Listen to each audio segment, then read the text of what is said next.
یہ اس وقت کا واقعہ ہے جب حضرت عمر فاروق مسلمانوں کے خلیفہ تھے۔ آپ کی حکومت انصاف کی مثال تھی، مگر دل میں ہمیشہ ایک خوف رہتا تھا، اگر قیامت کے دن اللہ نے مجھ سے پوچھ لیا تو میں کیا جواب دوں گا۔ حضرت عمر دن میں ریاست کے کام سنبھالتے اور رات کو اکثر مدینے کی گلیوں میں نکل جاتے تاکہ عوام کا حال خود دیکھ سکے۔ ایک رات مدینے کی گلیوں میں چلتے ہوئے آپ نے ایک خیمے سے بچوں کی رونے کی آواز سنی۔ حضرت عمر رک گئے، آواز دل کو چیرنے والی تھی۔ آپ نے قریب جا کر دیکھا تو ایک عورت چولہے پر ہانڈی رکھے بیٹھی تھی اور اس کے بچے بھوک سے رو رہے تھے۔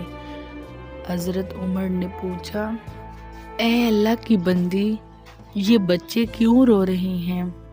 عورت نے غصے اور دکھ سے کہا، بھوک کی وجہ سے،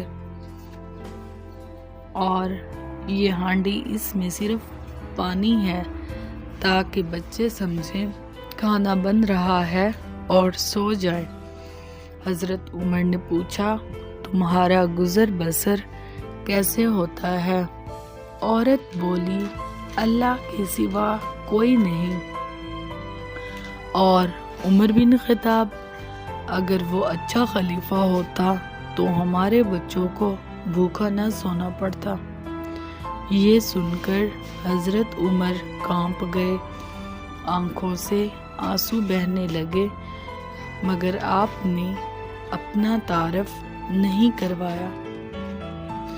فوراً بیت المال گئے، اپنے کندھوں پر آٹے کی بوری رکھی اور چلے گئے۔ ساتھی نے کہا، اے امیر المومنین، میں اٹھا لیتا ہوں۔ حضرت عمر نے جواب دیا کہ قیامت کے دن بھی میرا بوجھ کیا تم اٹھاؤ گے؟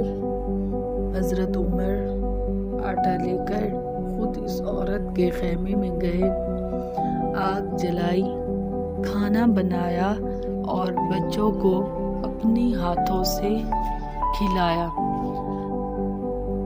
جب بچے ہنسنے لگے اور سو گئے تو عورت نے دل سے دعا دی، یا اللہ، اس شخص کو جزا دے جو ہمارے دکھ میں کام آیا۔ حضرت عمر خاموشی سے روتے رہے۔ جانے سے پہلے حضرت عمر نے کہا، کل دربار میں آ جانا، تمہیں حق دلایا جائے گا۔ عورت نے پوچھا، آپ کون ہیں؟ حضرت عمر نے کہا، عمر بن خطاب۔ یہ سن کر عورت گھبرا گئی اور بولی، میں نے تو آپ کے بارے میں برا کہا تھا۔